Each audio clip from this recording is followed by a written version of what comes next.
Hello guys, Luka, number you another episode of Guild Wars 2 with Luka! This episode of Guild Wars 2, I'll be showing you what happens after the starting area in the human area. Yeah, just messed that up a little bit. And this is the cutscene you get when you exit the area, when you get killed by that big thingy. Well, you don't actually get killed, you just get knocked down and knocked out, so... Listen. What happened? What happened? You were injured when the elemental exploded. You were injured when the elemental... Okay, I'll stop. I'm stopping right now. So yeah, while watching them, I will tell you what Guild Wars is all about. Guild Wars is an MMORPG, in case you didn't watch the first video. It is developed by ArenaNet, and it is published by NCSoft.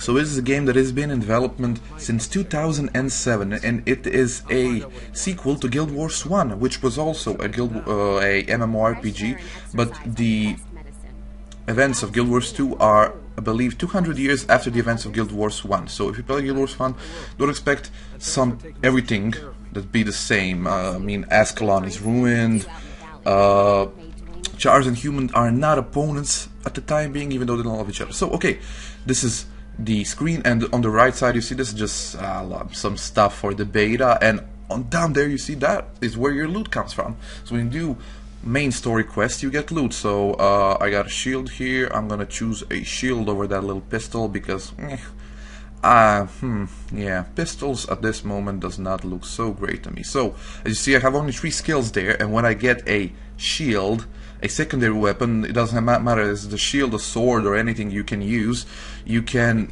2 extra skills that you can unlock when you equip them. Oh, I leveled up. Didn't know that. So I'm showing you just little basic things here, equipping items. Here on the left side you can see all the items that are better than your current items that you can equip. So as you can see, I equipped that shield, now it's on my back, and these are my stats. These are the trinkets you can use, like for earrings and things, and these are the underwater weapons. The first thing is an underwater breather, and the second side is harpoon. You get those automatically as you start the game because, well, you can find them. So this is the skill slot points and the skill slot tab, and those things that I just showed you are skill points that you earn by doing quests and things like that. Yay! And by leveling up.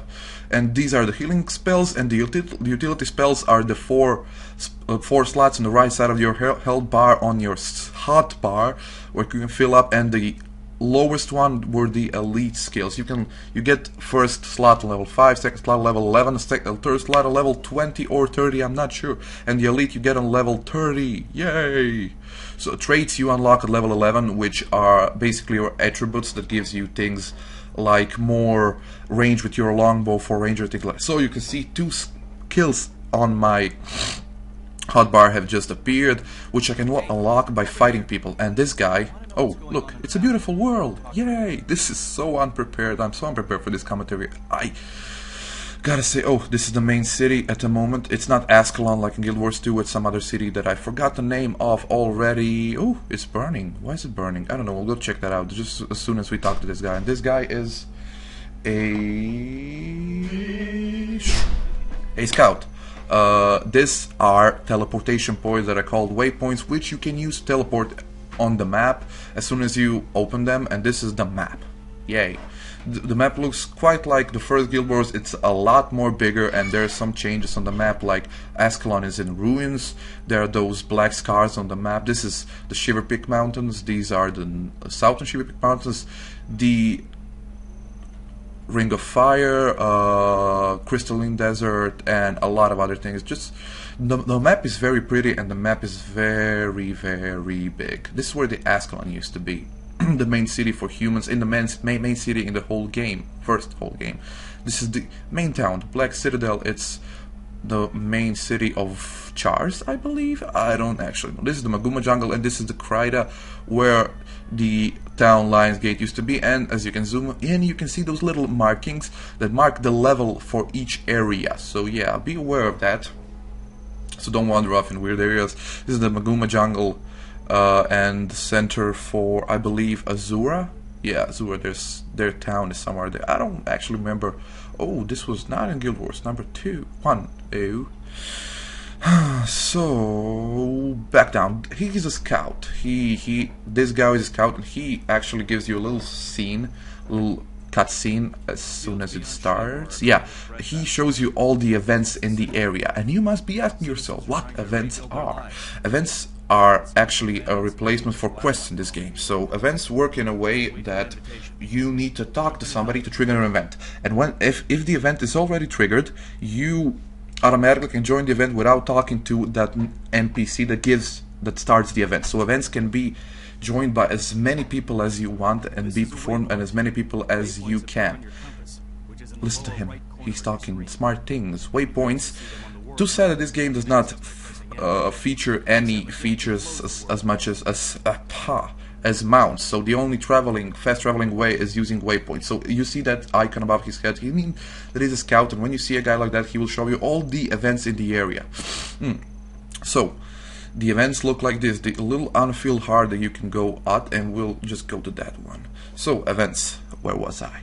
They work in a way that you need to come close to them, or you need to talk to somebody if the event is not triggered yet. If the event is triggered, you can just come in, and you, on the right side of your screen, right hand top side, you will see that there is a little note that says things like what you need to do for your quest. And here she is a vendor, I can sell my stuff to her, and you'd see the little broken armor sign above her. She means that she can repair your armor.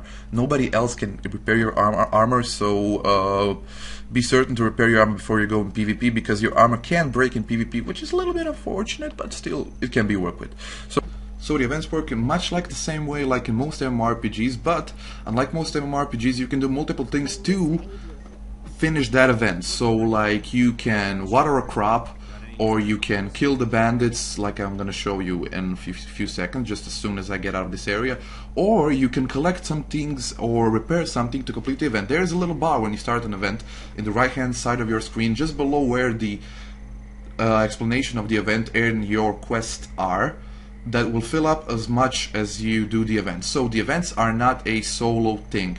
You do not do a event just by yourself. When you start an event, everybody can join, and the more people there are in an event, the stronger the mobs will be, the more skills they will have, and the bigger level they will be. So as you can see, I entered an area where an event is, and a empty bar show down there, but just to show you guys, I'm gonna talk to the NPC that gives an event. You see that little icon on top of her head? That's a sign for an event, and here you can have a lot of info on the event, but if you follow just the first thing, you accept the event, automatically get some info, and just go on with it.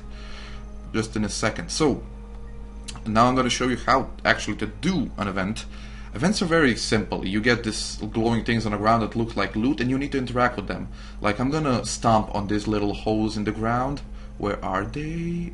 There, one. So to interact with objects, you need to press F. Now I stomped it. Oh my god, a worm! That was unexpected. So yeah, the events are a very new way to do things. So unlike in normal MMORPGs, older MMORPGs, you do the quest by yourself, but here events are a totally different thing. As long as you are in the vicinity of an event that is currently happening, you will have a little circle on your screen, on your minimap, excuse me, will show you where an event is, and it will indicate what you need to do in an event, as so will the thing in the right hand side corner and the little thing that shows there. I'm just trying to do an event, and I actually don't know what I'm doing at the moment. I'm just trying to pour water on something, and I'm failing. So, events, I need to stop doing this. I should have actually edited this out, but yeah, no.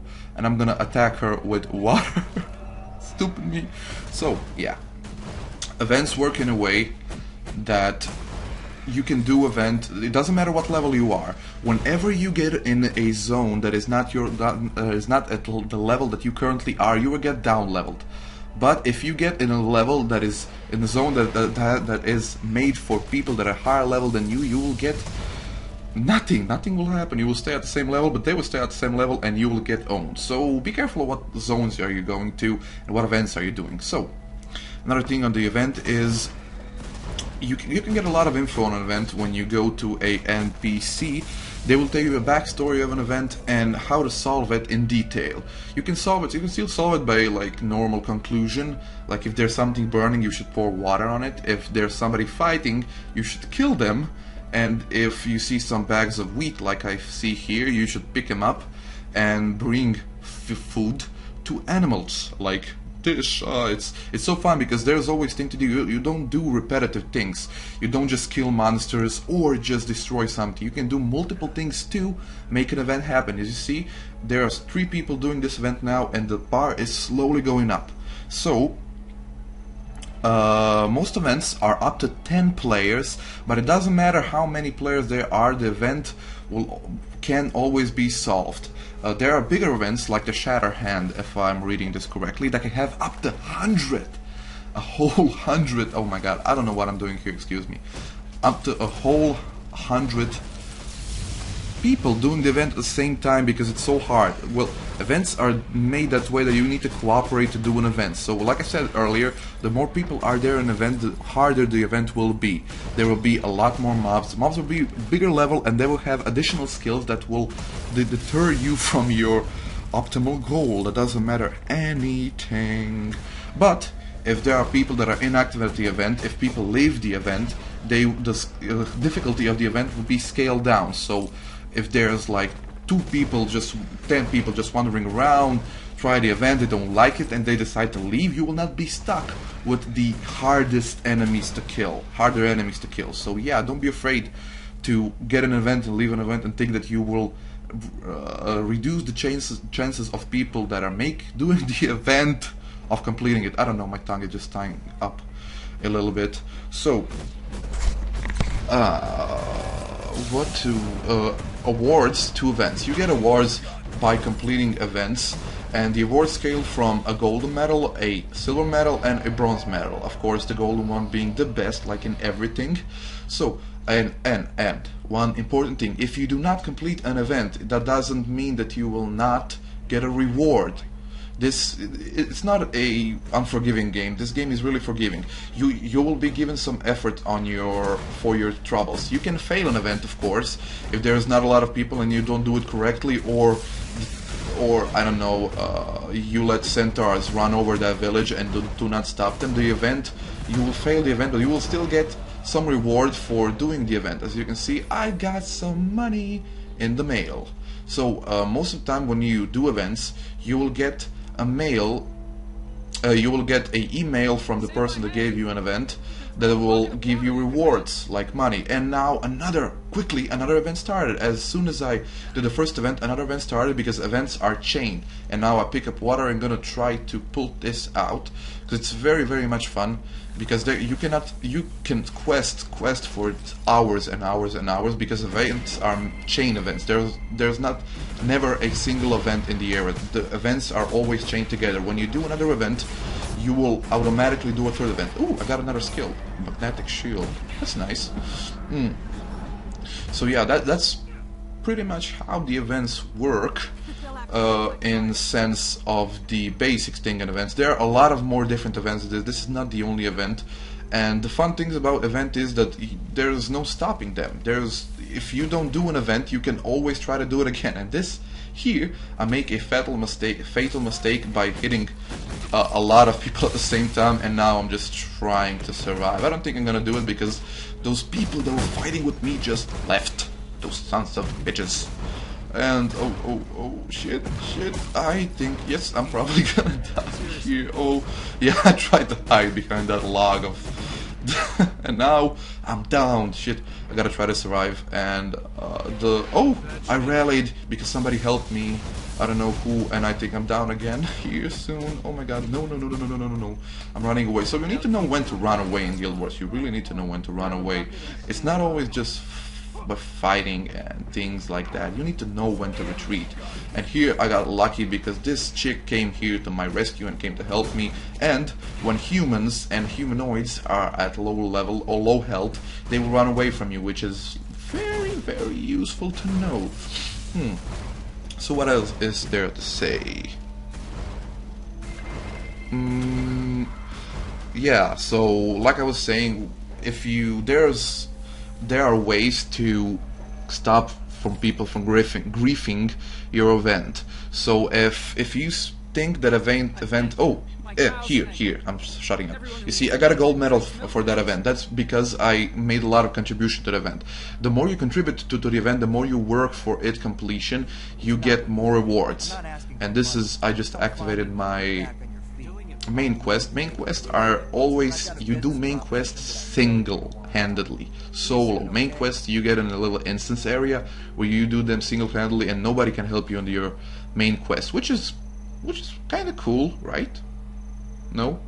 No? Okay, so do not, I repeat, do not forget to press that take all button, because you will not get any loot from your quest and your events, other than the loot that you automatically get when you complete events. When you click on that medal, doesn't matter what color you get medal, you get some loot, some experience, some karma, and some coins for your troubles.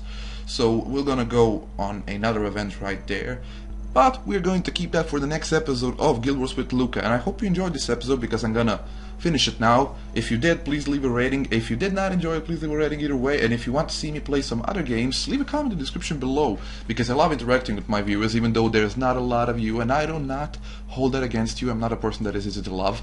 So until the next episode of Guild Wars 2 with Luka, I bid you farewell, keep it steady, and carry on.